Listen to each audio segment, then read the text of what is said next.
Chào mừng các bạn đã quay trở lại với review 5 phút Pro. Ở cuối tập trước, sau khi bàn bạc về con đường tương lai của Thiên Ma giáo cũng như cách để đối phó với quốc sư Duyên Khang, thì Tần Mục đã tranh thủ hỏi thiếu niên tổ sư về việc Đại Dục Thiên Ma Kinh là công pháp bị thiếu hụt. Nghe vậy, ông liền nói cho hắn biết công pháp thống nhất của Đại Dục Thiên Ma Kinh chỉ được truyền cho giáo chủ và do thánh giáo chủ đời đời truyền lại. Đợi khi nào hắn lên làm thánh giáo chủ thì Lệ Thiên Hành sẽ truyền lại công pháp cho hắn. Một lời này khiến Tần Mục hết sức thất kinh. Hắn những tưởng Lệ Thiên Hành đã bị sát hại rồi, nhưng đối với chuyện này, thiếu niên tổ sư không giải thích gì thêm.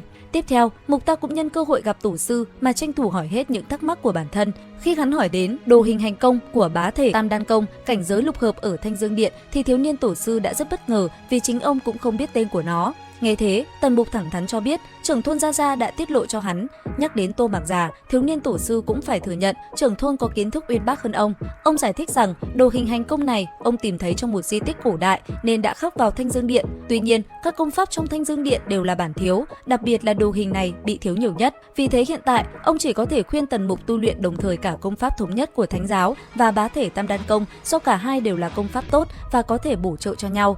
Thế nhưng, Tần Mục lại nói cho ông biết, hắn không tìm được bản thượng của bá thể Tam Đan Công, cảnh giới ngũ diệu nên không thể tiếp tục tu luyện công pháp này.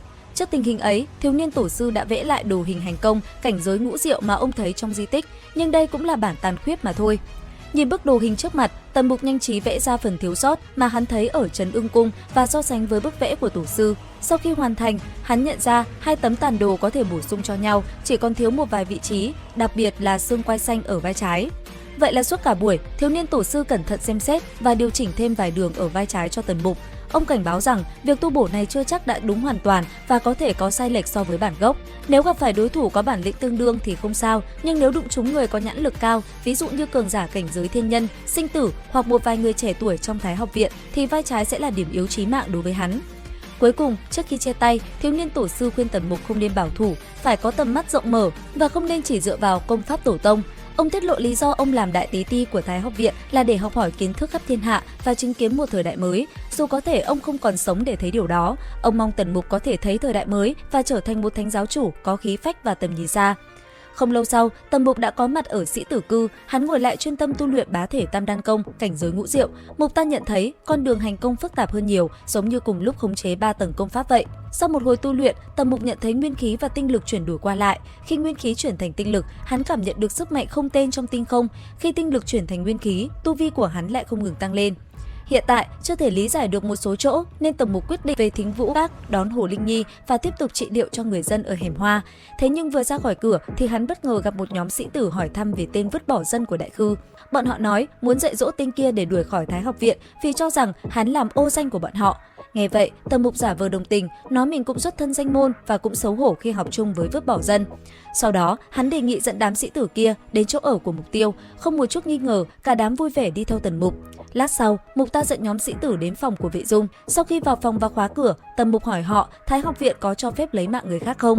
Điều này khiến các sĩ tử ngơ ngác và cười nói chỉ muốn đánh chứ không muốn sát nhân đoạt mạng. Tần Mục có chút không vui, phẫn nộ nói: Kinh thành thật nhiều quy củ, nếu là ở Đại Khư chúng ta mà lấy mạng 10 mấy người thì căn bản là không ai hỏi đến. Lời vừa dứt, Tần Mục kết ấn và tung chiêu Nhật chiếu dương hồn không trung luyện, khiến mưa bắt đầu rơi, kèm theo âm luật kỳ lạ khiến nguyên khí, ý thức của mọi người tán loạn, không chống cự được ma âm, cả đám bắt đầu múa hát loạn xạ.